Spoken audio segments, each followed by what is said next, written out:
Guys, dito ako sa Jollibee dito sa Brunei. Laki ng manok nila. 2 piece yung in-order ko. So naubos ko na yung isa. Busog na ako. Malaki yung manok nila dito. Sulit. Kasi dati kumakain ako sa Jollibee sa Pinas. 2 piece chicken. Talagang sakto na sa akin yun. Ano yun.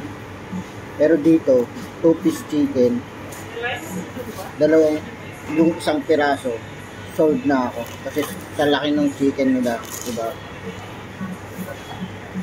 Thai part pa yan. It means, mabuto. Mabuto pero malaki siya. Malaki niya. Kaya, tapos, i-compare natin yung price. Siyempre, kung i-convert natin, medyo may kamahalan dito. Medyo mas mataas yung price.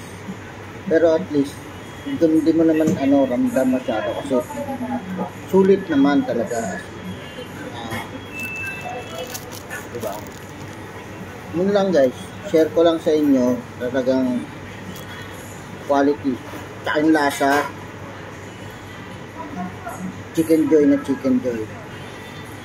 Approve.